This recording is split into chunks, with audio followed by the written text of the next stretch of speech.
চশমা museum, a house of world class, জলট্যাক মোড়, বহরমপুর মডার্ন হোটেলের সামনে। খড়গ্রাম ৬৬ নম্বর বিধানসভা কেন্দ্রে সিপিআইএমের প্রার্থী ধ্রুবজ্যোতি সাহার সমর্থনে জোরদার রোড শো করলেন বাদশা মৈত্র। এই রোড শোকে কেন্দ্র করে এলাকায় ব্যাপক উৎসাহ লক্ষ্য করা যায়। রোড শোতে উপস্থিত ছিলেন কল্যাণপুর ২ গ্রাম পঞ্চায়েত এলাকার বিভিন্ন গ্রামের সিপিআইএম কর্মী সমর্থকরা। বেলডাঙ্গা গ্রামসহ আশপাশের একাধিক জায়গা থেকে লাল ঝান্ডা হাতে নিয়ে কর্মীরা মিছিল করেন এবং প্রার্থীর সমর্থনে স্লোগান তোলেন। আপনারা যদি বিজেপিকে এনে তৃণমূলের বদলে বিজেপিকে এনে আবার বোকা হতে চান তাহলে অবশ্যই কাজ দেখেছেন, এলাকার রাস্তা হয়েছে, এলাকার কাজ হয়েছে। আমি প্রচার বলেন, আমি খড়গ্রাম বিধানসভায় প্রচারে আসার আগেই এখানে ঢুকে শুনছিলাম যে বিভিন্ন সমবায় ছিল, রেশম সমবায় বিভিন্ন সমবায় ছিল যেগুলো একেবারে শেষ হয়ে গেছে। এই যে এখানে তাঁত শিল্প ছিল শেষ হয়ে গেছে সমবায়গুলো।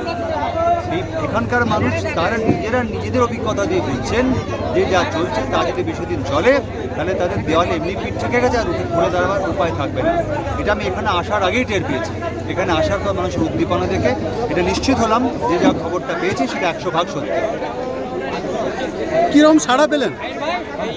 ভয়ঙ্কর, মানে অসম্ভব ভালো সাড়া পেয়েছি। শুধু এখানে বলে না, রাস্তায় আস্তে আস্তে যেখানে দাঁড়িয়েছি কথা বলেছি, লোকে একটাই কথা বলছে এই যা চলছে এর পরিবর্তন দরকার। আমার কোনো দাম নেই, আমাদের পার্টি হচ্ছে বড়। তাই আমাদের পার্টি এই বিধানসভা এলাকায় একদম ৭৭ সাল থেকে ২০১১ সাল পর্যন্ত এখানকার মানুষ খড়গ্রাম বিধানসভার লাল ঝান্ডাকে জিতিয়ে বারবার বিধানসভার পাঠিয়েছে।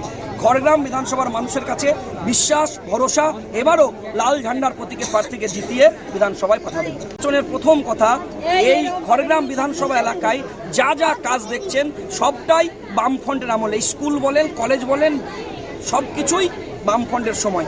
আমাদের প্রথম কাজ হবে এই খড়গ্রাম বিধানসভা এলাকায় কল্যাণপুর 1-2 এলাকার উন্নয়ন।